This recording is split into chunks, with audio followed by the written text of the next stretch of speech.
د خیبر پښتونخوا اسمبلی په پرامنه توګه د پښتون قومي جرګې سر ته پر رسیدو د خوشاله څرګندونه کړې ده او اسمبلی کې د موجودو سیاسي ګوندونو پارلماني مشرانو د جرګې غوښتنې عیني ګرځولې دي. د پښتون قومي جرګې په غوښتنو کې یو دا غوښتنه هم شامل ده چې د پښتونخوا د قبایلی ضلعو وګړو ته دی بجلی بیهي وړیا او د نورو ضلعو اوسیدونکو ته دی یو یونټ په 15 روپۍ ورکول کیږي. خیبر کې تر سره شوی درې ورځنی پښتون قومي جرګې پروسته د 18 اکتوبر د پښتون تحفظ مومند مشر منظور پښتون په خپل وینا کې ویلو چې د پښتونخوا په نورو سیمو کې دوی تر 80 زیات روپې په یو یونټ اخلي. جرګې متفقه فیصله وکړه چې نن ورځ نه پس به هیڅ څوک په یو یونټ باندې تر 15 روپۍ زیات بل نه ورکوي.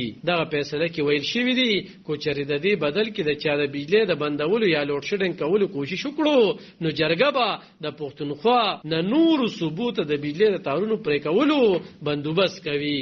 د دې فیصلو اورولو په وخت د صوبې اعلی وزیر سردار علي امین ګنڈاپور هم موجودو. جرګې د خپل وینا کې د صوبې وزیر اعلی علي امین ګنڈاپور وعده کړې و چې د په اختیار کې کومې غوښتنې راځي هغه به ټول د آئین په چوکاټ کې دننه پوره کوي. پس 18 اکتوبر ماښام نا وخت صوبایي اسمبلی خپل د معمول کاروایی د ځنډولو او په پښتون قومي جرګې خبرې وکړې. کاروایی او ځنډوله او په پښتون قومي جرګې خبرې وکړې.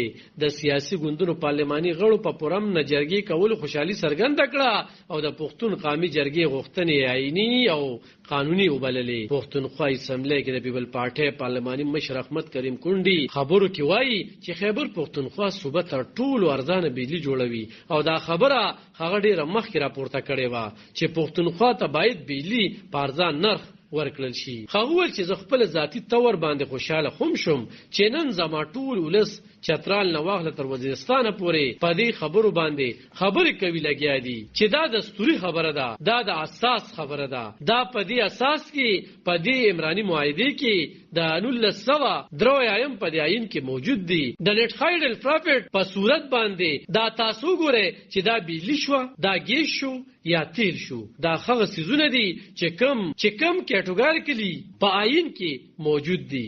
دا سيزونه احمد کریم کونډي زیاتوي چې خیبر پښتونخوا 19 ارب یونټه بجلی پیدا کوي او خرچ د 10 ارب یونټو نه هم کم دی. وایي چې صرف د بجلی مت کې وفاقي حکومت د صوبې 1.5 ارب روپونه تر 1400 ارب روپو پورې قرضداري دي. د احمد کریم کونډي په خبره غیر ملکی آی پی پی ستا هر کال 1500 ارب روپے د معاهده لاندې ورکوي. خدایي معاهده لاندې صوبې ته قرض نو واپس کوي. غونډه تخپل وینا کې وزیر اعلی علي امین ګنڈاپور ویل چې د اسمبلی غړي د پښتون قومي جرګې په غوښتنو او فیصلو تفصیلی بحث وکړي او یو ځل بیا د خپلې پوره مرسته اعلان وکړو.